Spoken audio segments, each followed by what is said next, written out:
1575 খ্রিস্টাব্দ মুঘল সম্রাট আকবরের বিরুদ্ধে হঠাৎ বিদ্রোহ ঘোষণা করলেন বাংলার দুর্ধর্ষ পাঠান নবাব দাউদ কররানী। তো এমনই একটা গল্প তোমরা আজকে পুরো ভিডিওটা দেখলে বুঝতে পারবে।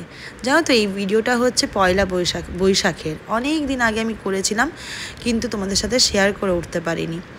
আর এই ভিডিওটার কারণ হলো, আমার ছেলে যখন খুব অসুস্থ হয়ে পড়ে, তখন আমাদেরই এক পরিচিত দাদা ওর জন্য এই মনোহরপুরে এই শীতলা মায়ের মন্দিরে মানসিক করেছিল ওর জন্য। তো ওরই পুজো দেওয়ার ছিল, দাদাই পুজো দিয়েছিলেন, ওর নামে সমস্ত যা যা মানসিক উনি করেছিলেন। তো সেই জন্য যাওয়া, এবং পয়লা বৈশাখে গিয়ে এত সুন্দর একটা ঐতিহাসিক স্থানের সাথে আমি পরিচিত হব, সেটা আমি ভাবতেই পারিনি। দিনটা যে এত ভালো কাটবে আমি সেটা একেবারেই আশা করিনি। কি বলবো বলো তো, মানে একদম বাড়ির সামনেই এত মানে কি বলবো, রোমহর্ষ একটা ঐতিহাসিক স্থান চোখের সামনে সারাদিন ঘুরে বেড়াবো সেখানটাতে, সেটাও কল্পনা করতে পারিনি। তো যাই হোক, ছেলের পুজো ওখানে খুব ভালোভাবে হলো, মন্দিরটাও খুব সুন্দর ঘুরে দেখার মতো, এবং চারিদিকটা এতটাই পরিষ্কার পরিচ্ছন্ন, সে আর কি বলবো। নতুন করে যারা যারা জানে তারা হয়তো ভিডিও দেখলে তোমরা বুঝতে পারবে। তো ওই যে পুকুরের ওই পাশটা দেখছো, ওইখানে নানা রকম ঐতিহাসিক ঘটনা ছড়িয়ে আছে, পুরো অঞ্চলটাতেই ছড়িয়ে আছে বলতে পারো। তো খুব তাড়াতাড়ি তোমাদের সাথে সেটা শেয়ার করব, অবশ্যই ভিডিওটা শেষ পর্যন্ত দেখো। তো আমরা এখানে ঠাকুরের পুজো দিয়ে ভোগ নিয়ে গেলাম ওই দাদাদের বাড়ি, যে দাদা বাবুর জন্য বা পাবলোর জন্য মানসিকটা করেছিল।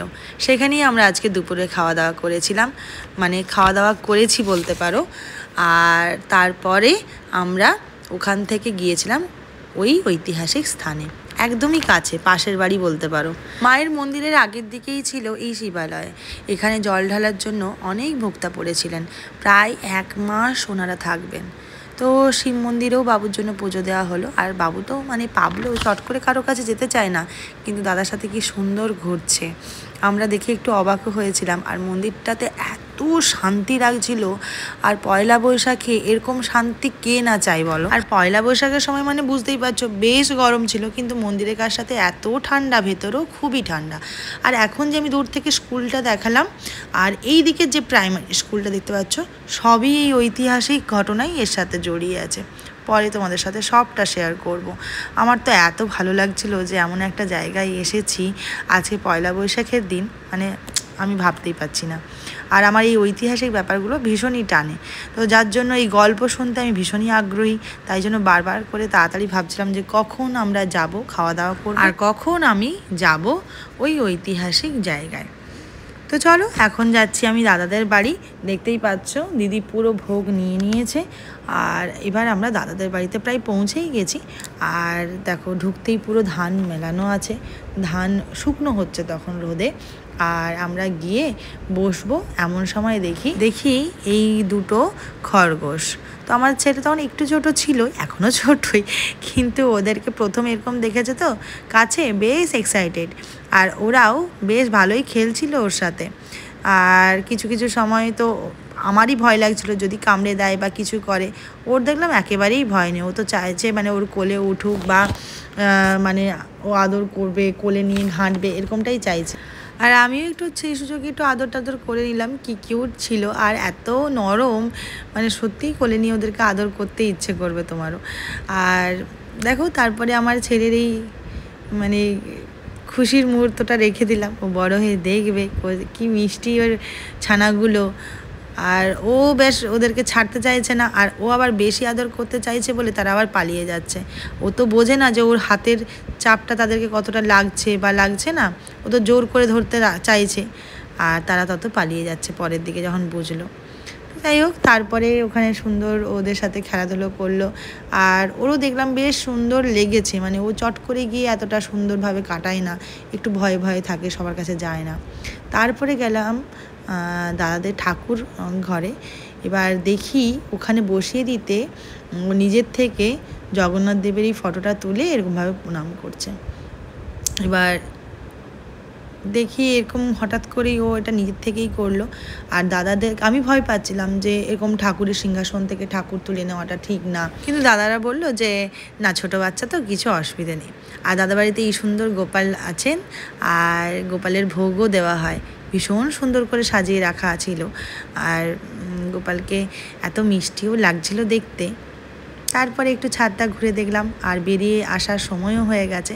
এমন সময় ঘটলো কাণ্ড যে আমার ছেলে প্রথম কোথাও গেল যেখান থেকে একেবারেই আসতে চাইছে না। মানে ওর কাছে আমিও বসে আছি যে ও তাতেও ওর আসতে রাজি নয়, ওই কাকায়ের সাথেই ঘুরবে আর কি। তারপরে ওখান থেকে গিয়ে আমরা পৌঁছলাম সেই জায়গায় যেইটার গল্প তোমাদেরকে প্রথম থেকে বলে আসছি। এই জায়গাটা হলো গড় মনোহরপুরের রাজবাড়ি। তো এই রাজবাড়ির পেছনে প্রচুর ইতিহাস লুকিয়ে আছে, আর মোগল পাঠানের যুদ্ধের ইতিহাস বলতে পারো এখানে লুকিয়ে আছে। তো ভীষণই সুন্দর। ওখানে যখন ঘুরলাম, চারপাশটা দেখলাম এবং ওনাদের বংশধরদের সাথে কথা বলে জানতে পারলাম কি যে দারুণ লাগছিল, আর মনে হচ্ছিল আমি সেই সময় চলে গেছি একদম। আর মানে অদ্ভুত ফিলিংস। আর এইটা ছিল ওখানকার নাট্যমঞ্চ। এবার আসি যে কিভাবে এই বংশ বা রাজার বাড়ি গড়ে উঠেছিল, জানো তো। ভীষণ একটা অন্যরকম গল্প, যে সচরাচর যেমন রাজবাড়ি গড়ে ওঠে সেরকম নয়। তোমাদেরকে আগেই বললাম যে মুঘল সম্রাট আকবরের বিরুদ্ধে হঠাৎ বিদ্রোহ ঘোষণা করলেন বাংলার দুর্ধর্ষ পাঠান নবাব দাউদ কররানী। আর সেই বিদ্রোহ দমনের লক্ষ্যেই সেনাপতি টোডরমল ও মুনিব খাঁর নেতৃত্বে লক্ষাধিক মোগল সেনা বাংলা উড়িষ্যা সীমানা অবধি শত্রুপক্ষের পিছু ধাওয়া করে। হাজির হয় সুবর্ণরেখা তীরবর্তী দক্ষিণ পশ্চিম সীমান্ত বাংলার দাঁতন অঞ্চলে। এটা আমরা সবাই জানি এখানে যে দাঁতন আমাদের এখান থেকে খুবই কাছাকাছি। তো দাঁতনেরই কিছু কিছু গ্রামে বেজে ওঠে মহাযুদ্ধের দামামা। রণক্ষেত্রের বুন্দেলখণ্ডের জনৈক রাজপুত বীর লক্ষ্মীকান্ত সিংহ উত্তর রাও ছিলেন মোগল বাহিনীর পুরোভাগে। মোগলরা জয়লাভ করে, আর সেখানেই মোগল মারই অর্থাৎ মোগলদের পথ আজও মোগলমারি গ্রাম নামেই পরিচিত হয়ে আছে। এটা তো আমরা সবাই জানি যে মোগলমারির ঐতিহাসিক ঘটনা কতটা আমাদেরকে টানে, আমরা ওখানে ঘুরতেও যাই মাঝে মাঝে, তাই না। আর তখন অষ্টাদশ শতকের প্রথমের দিকে রাজা হরেকৃষ্ণ রায় বীরবর দাঁতনের গড় মনোহরপুরে একটি রাজমহল তো জীর্ণ অবস্থায় অতীতের সেই স্মৃতি ভিডিওর মাধ্যমে তোমাদের কাছে আজকে তুলে ধরলাম। আর এখানে 1848 খ্রিস্টাব্দে জন্মগ্রহণ করেছিলেন এই রাজবংশের দ্বাদশ পুরুষ শ্রী রামচন্দ্র রায় বীরবর। উনি কিন্তু ভীষণই দানশীল এবং প্রতিভাধর ছিলেন, তার সাথে ছিলেন সংস্কৃতিবান। কারণ প্রথমে ঢুকতেই যে নাট্যমঞ্চটা দেখলে, ওইখানে কিন্তু অনেক বড় বড় থিয়েটার আর্টিস্ট তখনকার দিনের এসে থিয়েটার করে গেছেন। এটুকু তো আমরা ওখান থেকে জানতে পারলাম। তো দেখো আনাচে কানাচে সেই পুরনো দিনের গন্ধ ঘুরে বেড়াচ্ছিলো, মমো করছিল। কোন দিকের ভিডিও ছেড়ে যে কোন দিকে নেবো আমি সেটাই বুঝে উঠতে পারছিলাম না। এত সুন্দর লাগছিল, অপূর্ব লাগছিল। লোহার স্ট্রাকচারগুলো একদম সেরকমই জল করছে।